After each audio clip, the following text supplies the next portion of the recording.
This is Al Brooks. Thank you for watching the Brooks Trading Course. This is the first of 7 videos on protective stops. I'll begin by answering the obvious question, why use stops? And the answer is to protect yourself, mostly against yourself. A stop is useful in determining what your position size would be. Since the distance to your stop is a measure of your risk, that allows you to determine what your appropriate position size should be.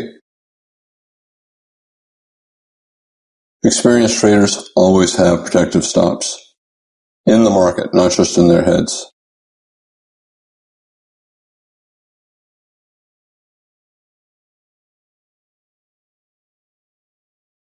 The purpose of a protective stop is to protect you, and to protect you against many things. For example, there may be some surprise move that is much bigger against you than what you expected. There may be problems with your computer, with your internet connection, problems with your broker, problems with the exchange, all kinds of problems. And a stop does give you a high degree of protection, not absolute, but a very high degree of protection. Most importantly, a stop protects you against yourself. Traders often get emotional, especially when they're starting out, and they get hopeful. The market starts to go against them, and they don't want to take a loss. They keep the stop in their head, not in the market. The market goes through the stop in their head.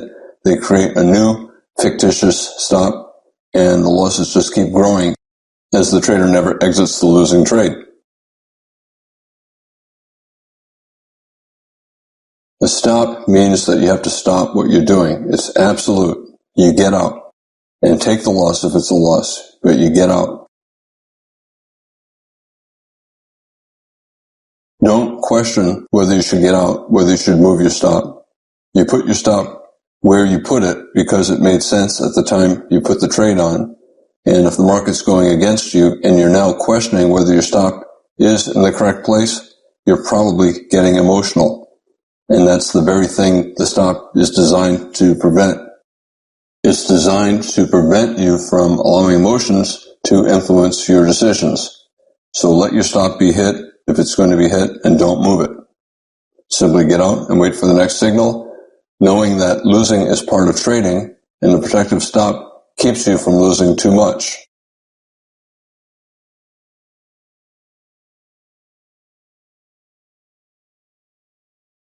I think it's very important to understand that when you're managing a trade, it has nothing to do with where you entered the trade. It has only to do with what the market is currently doing at the moment. Every instant that there's a new tick on the chart, up or down, you have new information. And the management is based upon that new information, not based upon where you entered.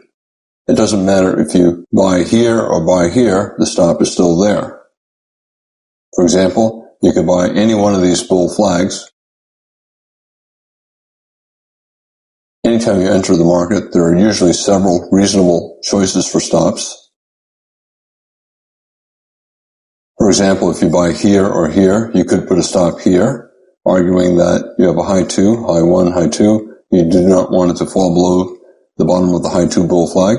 However, you have a strong reversal up, and this is a major higher low, a breakout to a new trading range high, not a breakout to a new high in the chart, but a strong breakout to a new trading range high.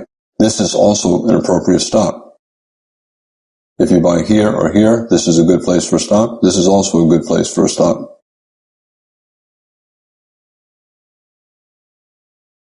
Let's say the market started to go up and you're at this point, or if you buy here, most traders would put their stop below this low. This is a major higher low. We have a strong breakout and a new high. Anyone who is holding along after this breakout takes place, he would have his stop here. It doesn't matter if you bought here, or if you bought here. At this point, the stop for all of those traders probably is going to be right here. Again, it doesn't matter where you buy. Stop placement is determined by what the market is currently doing. And once you've had a strong breakout to a new high in a bull channel, it's usually better to put your stop below that low. After this strong breakout and follow through, if the market falls below that low, then your premise of a bull channel is probably no longer valid. The market then would either be in a trading range or possibly even in a bear trend. And therefore, since your premise is no longer valid, you get out. Again, it doesn't matter where you bought. If you bought up here, if you bought down here. Once you've seen this, and the market's now up here or anywhere in here, this is a good, reasonable location for your stop.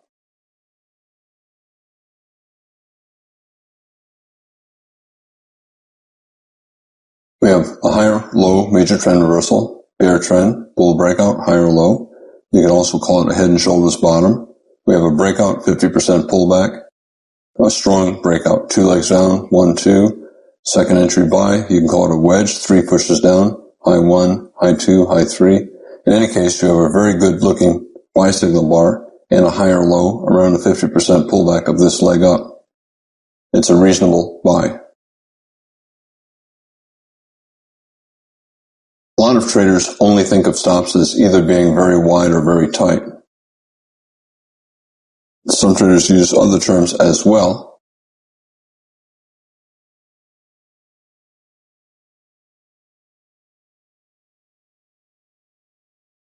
For example, a trader buying above here, he could put a stop here, which is fairly tight.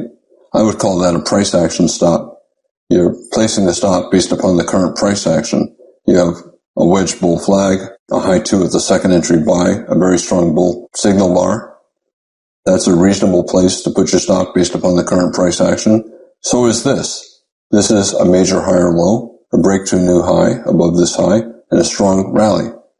The market should not fall below this low if it's in a bull trend. If it falls below this low, then the market's not in a bull trend. It's either in a trading range or possibly a bear trend. Some traders like to use a money stop. For example, they might use a stop that is 10 ticks below their entry price or 10 pips below their entry price in a Forex trade, or maybe $100 below their entry, maybe 10 pips below or 10 ticks below the low of the signal bar. Some traders will look to scale in below. But anyway, the point is a money stop is based upon the number of ticks or pips or a dollar amount rather than simply based upon the price action.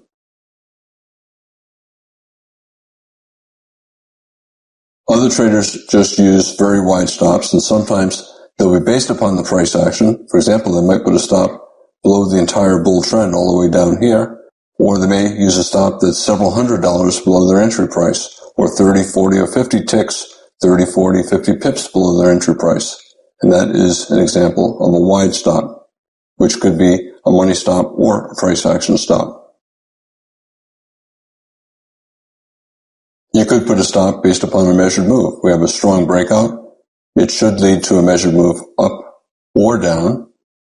If the market starts to reverse, some traders will want to give the market room in case the market forms a trading range instead of a bear trend.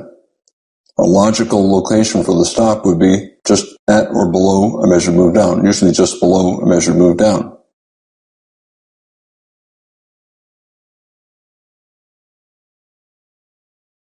Once the market starts to go your way, you raise your stop in a bull trend, and that is called a trailing stop. If your stop was initially here, and then we got a breakout here, a lot of traders will put their stop below the most recent major higher low, which is right here. That's called trailing the stop up. After every strong breakout to a new high, raise the stop to below the bottom of that major higher low.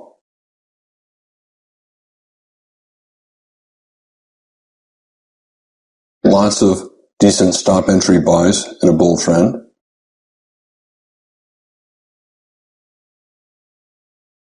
Most experienced traders will get out below the bottom of the most recent major higher low. Is this a major higher low here? I don't know. The breakout's not all that strong. Here we have a decent bull bar, decent follow through, and then additional follow through. This is, I think, a fairly important price. As is this, and as is this. These are all major higher lows here, here, and here.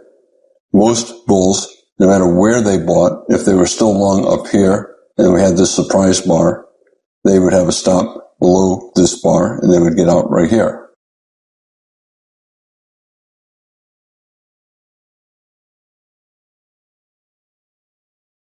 Some instead would have a stop down here or here. Once they saw this big bear bar, they would conclude the the bear bar was big enough so that we would get at least a second leg down, and they would get out on the close of that bar.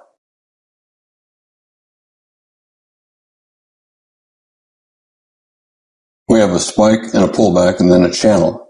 A spike and pullback bull trend. A lot of traders expect the market to come down to the bottom of the channel, maybe a little bit below. They'll put a stop several ticks or several pips below the bottom of the pullback, expecting the market to come down there. Other traders will assume that spike pullback channel will lead to a trading range, and a trading range can trade down here, but it will have a rally afterwards.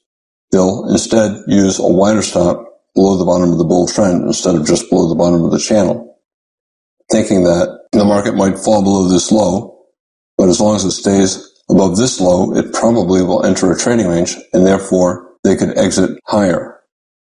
If they're long from any of these entries and they hold through a pullback here betting on a bounce, they could get out with a smaller loss if they bought up here, or with a bigger profit if they had bought down here.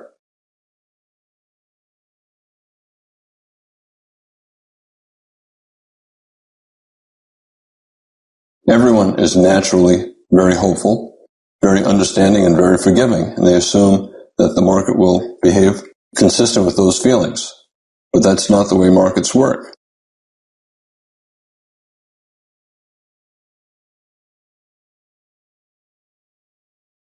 A beginner often thinks of a market as a person who does not realize that he is making a mistake. I think it's natural for a beginner to think of the market as a person. In every other aspect of life, you're interacting with people, and now you're interacting with the market. You tend to personalize the market and think of it as a person. And a beginner, when he sees something like this, thinks the person, the market, is making a mistake, but he does not realize what a terrible mistake he's making. People tend to be forgiving, and a beginner has a natural inclination to give the market a chance to fix its mistake, redeem itself, and become a good person again. Maybe he'll look at this as a bear trap, a failed bear breakout. He'll come up with all kinds of reasons to deny that this is real.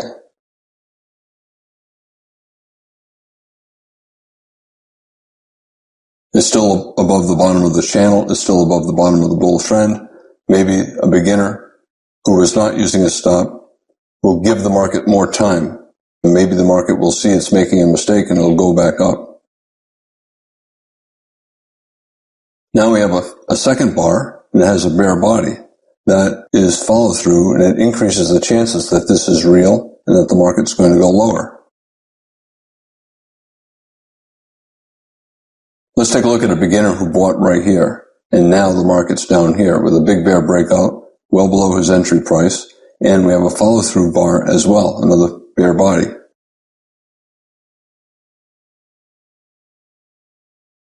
The beginner does not want to exit a trade too early because he'll feel like a loser, and he knows that experienced traders are making money all day long.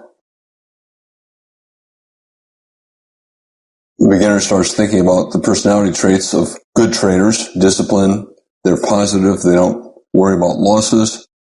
The beginner wants to think like a winner. All he's doing is trying to justify holding on to a losing position, a position that he really needs to exit.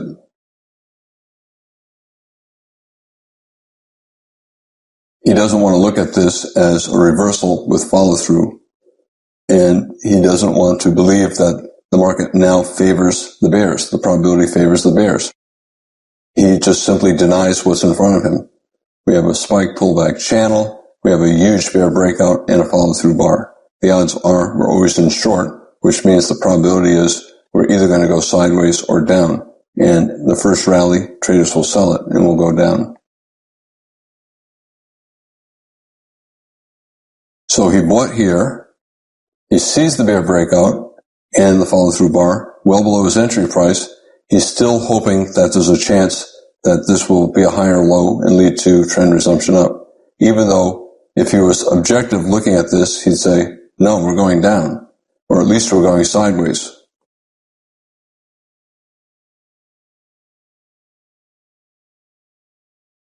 People want to be virtuous. Again, they want to personify the market. They want to think of the market as a person. And the beginner wants to allow the market to fix its bad behavior. The beginner wants to be forgiving because being forgiving is virtuous. And he wants to see himself as a good person. Again, these are just all the kinds of thoughts and feelings that beginners have to justify staying in a losing trade. They're all wrong.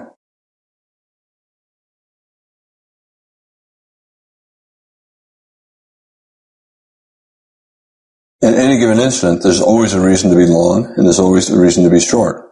But sometimes one side has a terrible probability, a very low probability of success.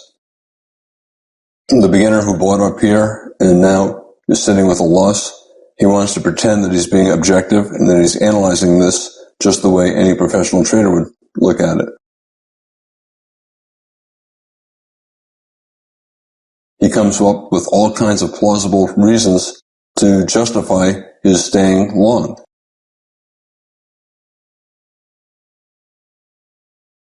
There's follow-through, but it's only a doji body, and it's still a higher low above the bottom of the channel, above the bottom of the spike. Maybe if he holds on, he'll get a bounce that will allow him to get out with a smaller loss. Maybe it'll bounce back above his entry price, and he'll be able to get out break even.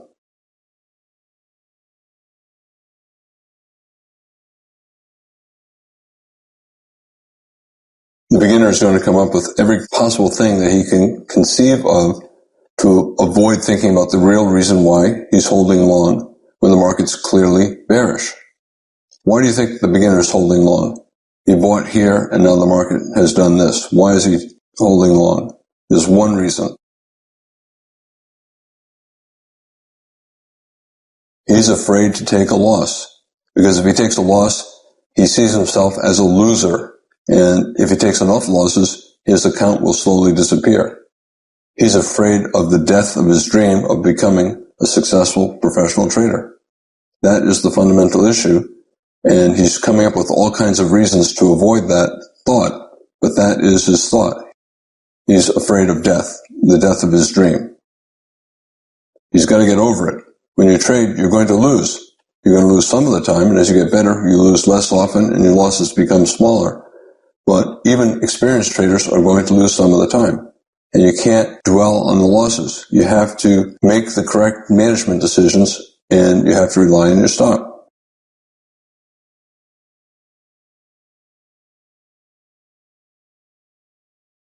The beginner's still long. He sees a bear bar, a doji bar, a bear bar, a bull bar, and he's arguing, consecutive sell climaxes with still a higher low. Maybe we'll get a 50% bounce and I can exit with a smaller loss. It's a mistake. It's all a justification. He's just simply denying what's in front of him, hoping that he will not be forced to take a loss. Maybe he can lower his stop down here, the next logical support area, the bottom of the bull trend, spike pullback channel.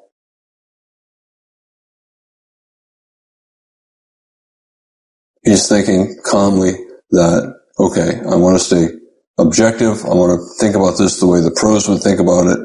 And the pros certainly could manage their way out of this trade and avoid a loss. But that's not true. Pros take losses. When the market is going against them and their terms is no longer valid, we take our losses.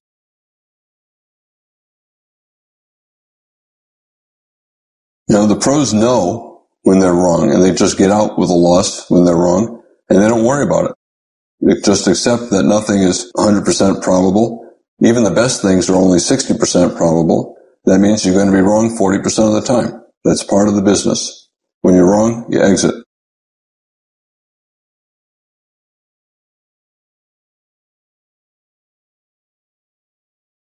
Now we've had a breakout to a new low of the day, 4 consecutive bear bars here, consecutive sell climaxes. It's probably going to collapse into the end of the day. The beginner thinks, okay, I better just admit that I'm wrong and take my loss.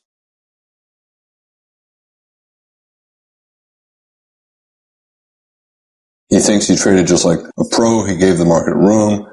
This is just one of those situations that even an experienced trader would lose money. And he finally ends up taking his loss on the breakout to a new low. We're clearly in a strong bear trend.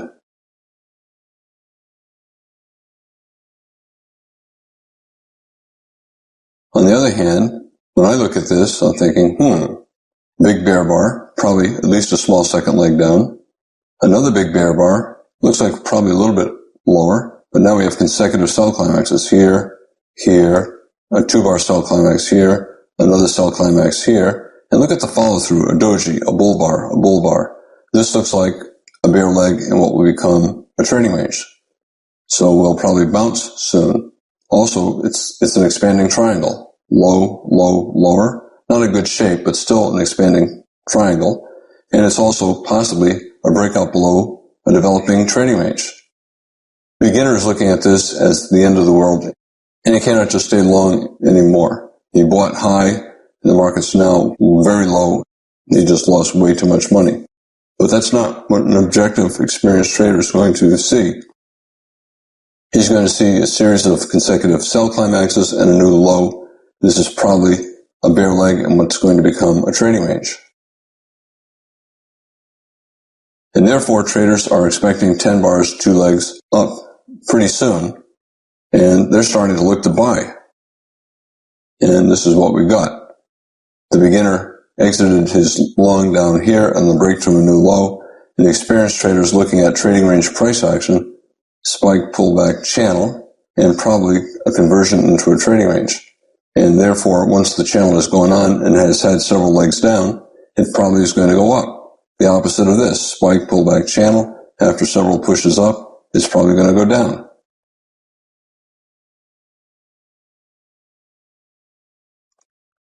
No one left to sell at this price, and the weak bulls finally gave up. The bulls who bought all through here and did not get out when the market told them they were wrong, they finally give up.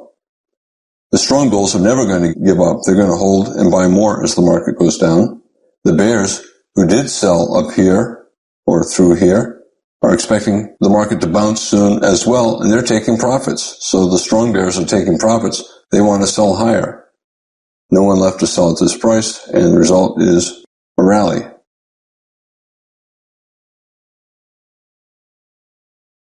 Strong bears sold here, take profits, and do not want to sell again 1 or 2 bars later. They want to sell high. And therefore, there's a buy vacuum. There's an absence of sellers at this price, and the market gets vacuumed up to prior pullbacks, this high, maybe even this high.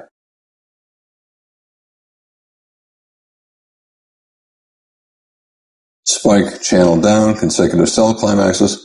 Probably we're going to get 10 bars, 2 legs sideways to up, maybe more. We have a micro double bottom here, a second entry buy here, a bull bar here. Should get at least to this high, probably to that high. This is a reasonable buy, so we should get at least to that high. Bulls will buy for a test of that high, test of this high.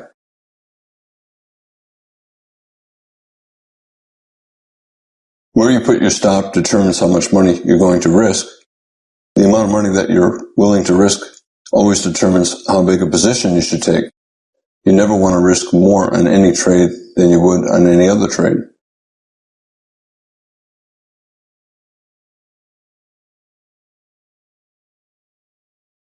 Whenever you're looking to enter a trade, you first look where your stop has to be. That determines your risk. That also determines how big a position size you can take. You can therefore adjust the size of your position based upon where the appropriate stop would be. And you rely on your stop as long as your premise is valid. If the price action tells you that your original premise is wrong, get out, take the loss. Do not wait for your stop to be hit. On every trade, the total dollars that you're risking has to be no bigger than your comfort level.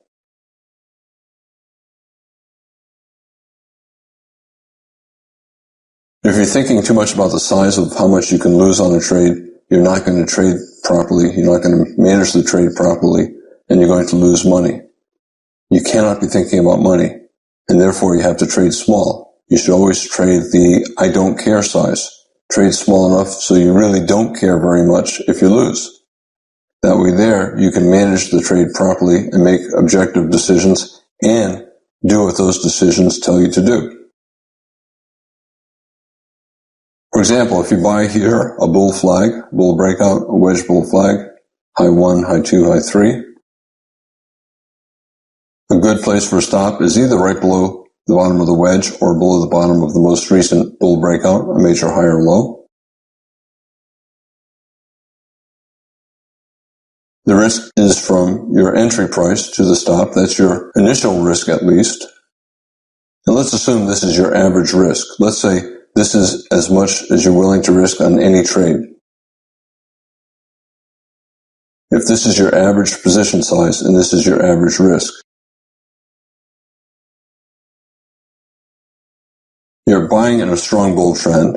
The probability is that the market's going to reward you with a profit that is at least as big as your risk.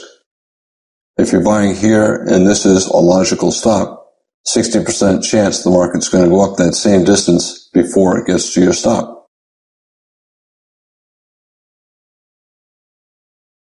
Because the probability is high, you can take a reward that's equal to 1 times your risk and still have a good trader's equation. The math makes sense. We're buying here, using the appropriate stop, and then taking partial or full profits at that same distance up. It's more likely that the market's going to go that distance up before it goes that distance down, and therefore exiting with a reward equal to your risk makes sense.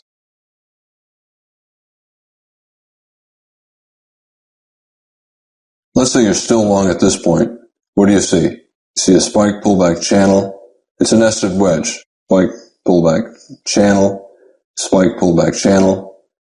We have a nested wedge, different ways to draw the 3 pushes up. You have a series of buy climaxes. 1, 2, 3, 4, 5, 6. I have 4 written here. 1, 2, 3, but it's really 5, 6, 7, 8. A lot of consecutive buy climaxes. The odds are we're going to get a pullback pretty soon. The bears theoretically will sell below this bar, betting on at least 10 bars 2 legs down.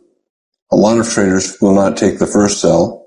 A lot of bulls, however, will exit on a second reversal down after a nested wedge top. Many of the bulls will get out here if they did not scalp out earlier.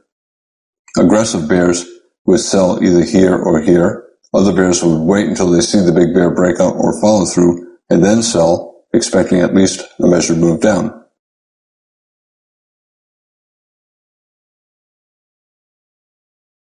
Again, some bears will see the big bear breakout, see the bear bar on the next bar, and then sell the close, expecting a measured move down. If you take that short, your stop at a minimum is above the top of the bear breakout, the bear reversal, the bear sell climax, whatever you want to call it, or above the top of the bear trend.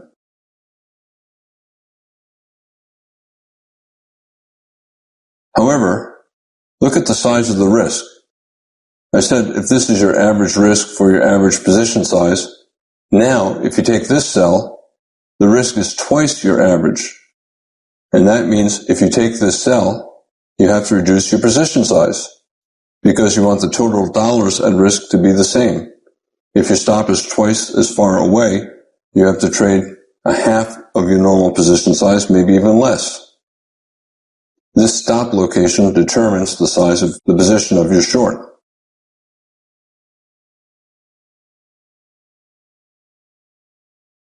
Strong bear breakout and follow through, 60% probability you're going to get a measured move down based upon the distance to your stop. 60% chance if you sell here, the market is going to go down here, this distance, before it goes up here. Because it's a 60% probability of reaching a reward equal to your risk, you can take all of your position off or part of your position off at 1 times your initial risk. This is the distance. Here's the same distance, a reasonable location to take profits, and you can see a lot of traders did take profits here.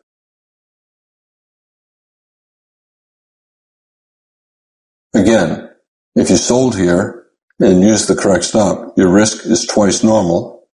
Your position size is half normal, but because your risk is twice normal, you need a profit that is twice normal as well to make the trader's equation positive.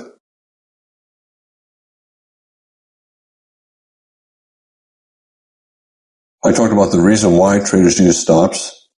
Protective stops are to protect you against anything unexpected, and if you're a beginner, they're very useful to protect you against yourself. The stop's location determines how much you have at risk, and that determines your position size. If the stop is twice as far away as you normally have it, you have to trade a position that is half of your normal size. I'm Al Brooks. Thank you for watching the Brooks Trading Course.